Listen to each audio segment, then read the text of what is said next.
So hi guys, আজকে আমরা নতুনদের জন্য বিসিএস 12 আগস্ট 2026-এর সলিউশনটা এক্সপ্লেন করব। গত কয়েকটা পার্টে আমি কারেক্ট অ্যান্সারগুলো এক্সপ্লেন করেছি, যেগুলো পেরেছি এবং যেগুলো পারিনি সেগুলো সহ। তো আজকে আমরা 8 থেকে শুরু করব। তো প্রাথমিক প্রকৃতিতে সরাসরি পাওয়া যায় এমন শক্তির উৎসকে কি বলা হয়? সো যেইগুলা আমরা প্রকৃতিতে সচরাচর পেয়ে থাকি ডাইরেক্ট, সেগুলোকে আমরা প্রাথমিক শক্তি বলি। তো ব্যাখ্যা দেখি। প্রকৃতিতে মূল বা স্বাভাবিক অবস্থায় সরাসরি পাওয়া যায় এবং অন্য কোনো শক্তির উৎস থেকে রূপান্তরিত নয় এমন শক্তির উৎসকে প্রাথমিক শক্তি বলা হয়। প্রাথমিক শক্তি প্রাথমিক শক্তি প্রকৃতি থেকে সরাসরি পাওয়া শক্তি বা শক্তির উৎস ব্যবহারযোগ্য অন্য কোনো শক্তিতে রূপান্তরের আগের অবস্থা, এটি প্রাথমিক শক্তি হিসেবে বিবেচিত হয়। প্রাথমিক শক্তি নবায়নযোগ্য ও অনবায়নযোগ্য উভয় ধরনের হতে পারে। প্রাথমিক শক্তির উদাহরণ: অনবায়নযোগ্য উৎস কয়লা, পেট্রোলিয়াম, প্রাকৃতিক গ্যাস ও ইউরেনিয়াম।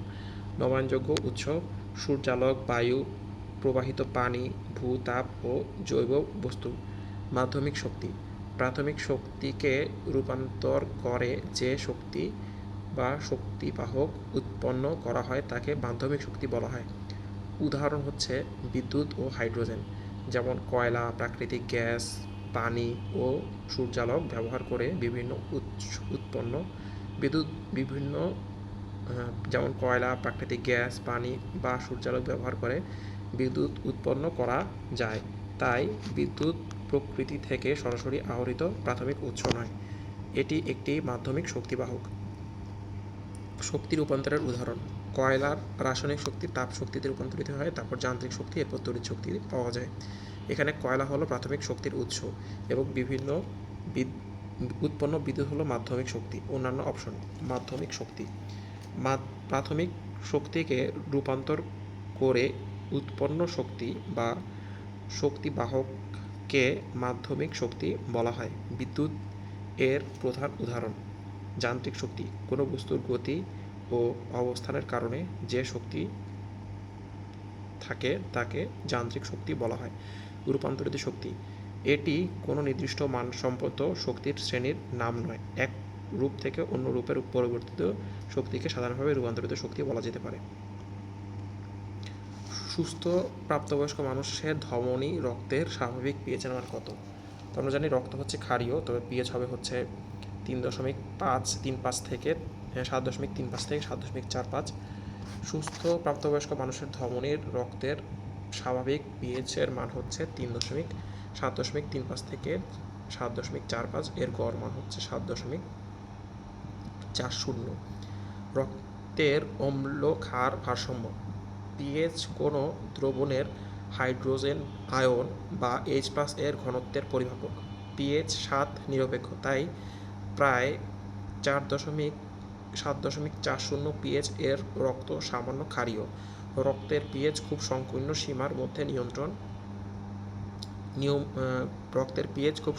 সীমার মধ্যে নিয়ন্ত্রিত থাকে, কারণ পিএইচের বড় পরিবর্তন এনজাইম, কোষ ঝিল্লি, স্নায়ু ও পেশির স্বাভাবিক কার্যক্রম ব্যাহত করতে পারে। রক্তের প্রধান রাসায়নিক বাফার হলো কার্বনিক অ্যাসিড বাইকার্বনেট ব্যবস্থা। এটি H2CO3 ও HCO3- এর অনুপাত নিয়ন্ত্রণের মাধ্যমে আকস্মিক পিএইচ পরিবর্তন প্রতিরোধ করে। হিমোগ্লোবিন ও প্লাজমা প্রোটিন ও বাফার হিসেবে কাজ করে। ফুসফুস শ্বাসের মাধ্যমে কার্বন ডাই অক্সাইড অপসারণ করে রক্তের পিএইচ নিয়ন্ত্রণ করে। কার্বন ডাই অক্সাইড জমলে কার্বনিক অ্যাসিডের পরিমাণ বেড়ে পিএইচ কমতে পারে। বৃক্ক H+ নিষ্কাশন ও HCO3- সংরক্ষণ ও উৎপাদনের মাধ্যমে দীর্ঘমেয়াদে অম্লক্ষারীয় ভারসাম্য বজায় রাখে।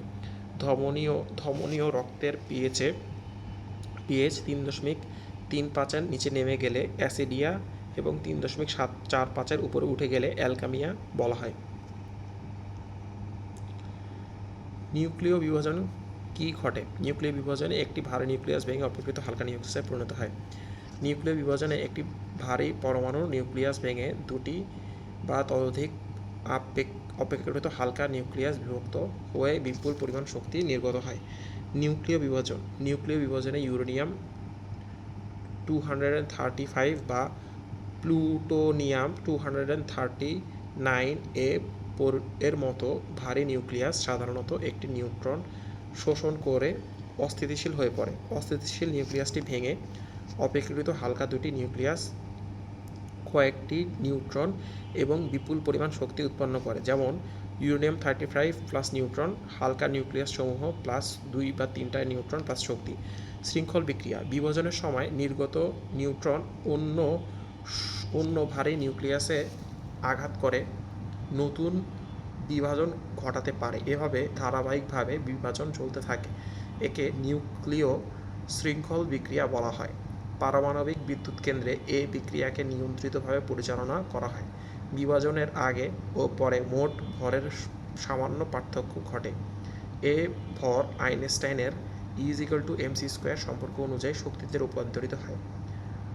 নিউক্লিয় বিভাজন ও সংযোজন এর পার্থক্য। বিভাজন: ভারী নিউক্লিয়াস ভেঙে হালকা নিউক্লিয়াসের সৃষ্টি হয়। সংযোজন: দুইটি হালকা নিউক্লিয়াস যুক্ত হয়ে ভারী নিউক্লিয়াসের সৃষ্টি করে। অন্যান্য অপশন: দুইটি হালকা নিউক্লিয়াস সংযুক্ত হয়। এটি নিউক্লিয় সংযোজন বা নিউক্লিয় ফিশন এর বর্ণনা। সূর্যে এই প্রক্রিয়ায় শক্তি উৎপন্ন হয়। একটি পরমাণু ইলেকট্রন গ্রহণ করে, এতে ঋণাত্মক আয়ন ও অ্যানায়ন তৈরি হয়। এটি নিউক্লিয় বিভাজন নয়। একটি অণু আয়নে পরিণত হয়, এটি আয়নীকরণ প্রক্রিয়া। এতে নিউক্লিয়াসের বিভাজন হয় না। বৈদ্যুতিক জেনারেটরে কোন শক্তি রূপান্তরিত হয়? যান্ত্রিক শক্তি বিদ্যুৎ শক্তিতে রূপান্তরিত হয়। বৈদ্যুতিক জেনারেটরে যান্ত্রিক শক্তি বিদ্যুৎ শক্তিতে রূপান্তরিত হয়। এই শক্তি রূপান্তরের মূল ভিত্তি হল তড়িৎ চৌম্বকীয় আবেশ। বৈদ্যুতিক জেনারেটর: বৈদ্যুতিক জেনারেটর এমন একটি তড়িৎ যান্ত্রিক যন্ত্র যা যান্ত্রিক কাজ বা ঘূর্ণন শক্তিকে বৈদ্যুতিক শক্তিতে রূপান্তর করে। জেনারেটরের কুণ্ডলী ও চৌম্বক ক্ষেত্রের মধ্যে আপেক্ষিক গতি সৃষ্টি হয়। এতে কুণ্ডলীর মধ্যে দিয়ে অতিক্রান্ত চৌম্বক ফ্লাক্সের পরিবর্তন ঘটে। ফ্যারাডের তড়িৎ চৌম্বকীয় আবেশের সূত্র অনুসারে কুণ্ডলীতে তড়িৎচালক বল বা ইএমএফ আবিষ্ট হয়। তড়িৎ বর্তনীটি বন্ধ করলে আবিষ্ট তড়িৎচালক বলের কারণে তড়িৎ প্রবাহ সৃষ্টি হয়। শক্তি রূপান্তর: যান্ত্রিক শক্তি থেকে বৈদ্যুতিক শক্তির পরিণতি। টারবাইন থেকে ইঞ্জিন ঘোড়ায়,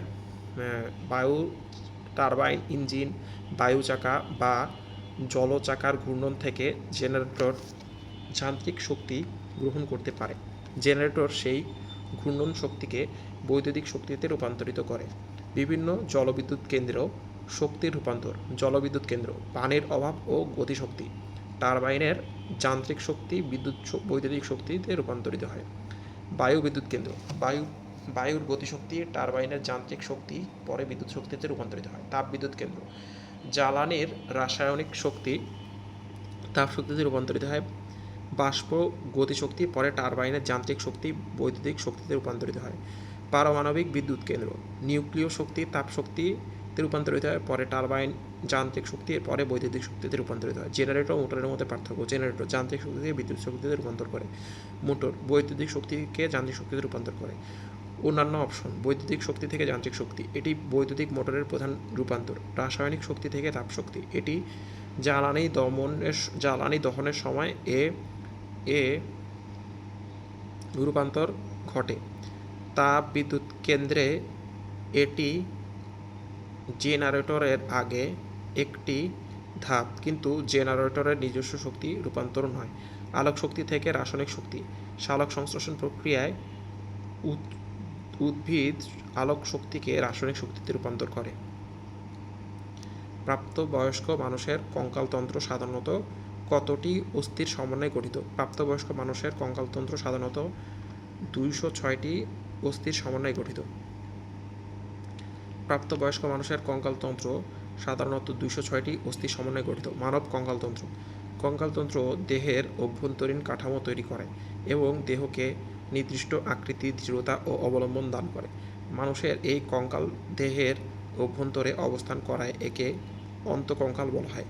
কঙ্কালতন্ত্রে অস্থির পাশাপাশি তরুণাস্থি, সন্ধি ও লিগামেন্টও থাকে। তবে 206 সংখ্যাটি শুধু প্রাপ্তবয়স্ক মানুষের অস্থির। প্রচলিত মানব সংখ্যা মানক সংখ্যা নির্দেশ করে। কঙ্কালতন্ত্র দেহের ভর বহন করে, চলাচল এ সহায়তা করে এবং কোমল অভ্যন্তরীণ অঙ্গকে সুরক্ষা দেয়, যেমন কোরটিক মস্তিষ্ককে, মেরুদণ্ডের কশরুকা সুষমা কাণ্ডকে এবং বক্ষপিণ্ড হৃৎপিণ্ড ও ফুসফুসকে সুরক্ষা করে। মানুষের কঙ্কালকে অক্ষীয় ও উপাঙ্গীয় এই দুই ভাগে বিভক্ত করা হয়। অক্ষীয় কঙ্কাল ৮০টি এবং উপাঙ্গীয় কঙ্কাল ১২৬টি অস্থি থাকে। অক্ষীয় কঙ্কাল দেহের কেন্দ্রীয় অক্ষ গঠন করে। এর অন্তর্ভুক্ত হল কোরটি, মধ্যকর্ণের অস্থি, হাইওয়েড অস্থি, মেরুদণ্ড ও বক্ষপিঞ্জর। উপাঙ্গীয় কঙ্কাল অগ্রপদ ও পশ্চাৎপদের অস্থি এবং এগুলোকে অক্ষীয় কঙ্কালের সঙ্গে যুক্ত করে। বক্ষ অক্ষিচক্র ও শ্রোণীচক্র নিয়ে গঠিত। নবজাতকের দেহে অস্থির সংখ্যা প্রাপ্তবয়স্ক মানুষের তুলনায় বেশি থাকে। বৃদ্ধির সঙ্গে সঙ্গে কোরটি ও মেরুদণ্ড ও শ্রোণীর কয়েকটি অস্থি যুক্ত হয়ে যাওয়ায় প্রাপ্তবয়স্ক অবস্থায় প্রচলিত সংখ্যা ২০৬টি। তড়িৎ তথ্যবাহী সংকেত অনুযায়ী উচ্চ কম্পাঙ্কের বাহক তরঙ্গের কোন বৈশিষ্ট্য পরিবর্তন প্রক্রিয়াকে কি বলে? মডুলেশন। তথ্যবাহী সংকেত অনুযায়ী উচ্চ কম্পাঙ্কের বাহক তরঙ্গের বিস্তার, কম্পাঙ্ক বা দশা পরিবর্তনের প্রক্রিয়াকে মডুলেশন বলা হয়।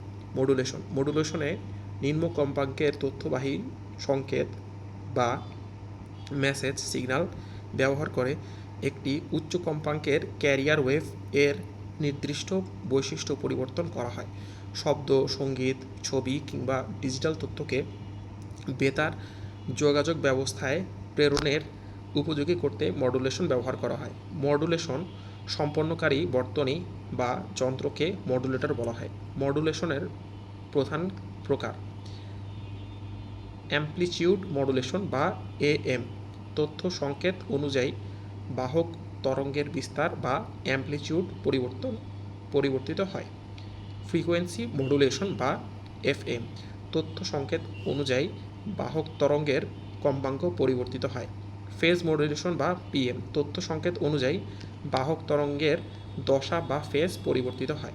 মডুলেশনের প্রয়োজনীয়তা: তথ্য সংকেতকে দূরবর্তী স্থানে বেতার তরঙ্গের মাধ্যমে প্রেরণ করা যায়। উচ্চ কম্পাঙ্ক ব্যবহারের ফলে বাস্তবসম্মত আকারের অ্যান্টেনা দিয়ে সংকেত প্রেরণ করা সহজ হয়। বিভিন্ন তথ্য সংকেতকে পৃথক বাহক কম্পাঙ্কে প্রেরণ করে পারস্পরিক হস্তক্ষেপ কমানো যায়।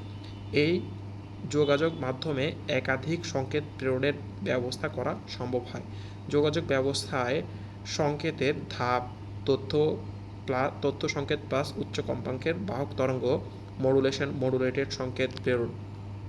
গ্রাহক প্রান্তের মডুলেটেড সংকেত থেকে মূল তথ্য সংকেত উদ্ধার করা হয়।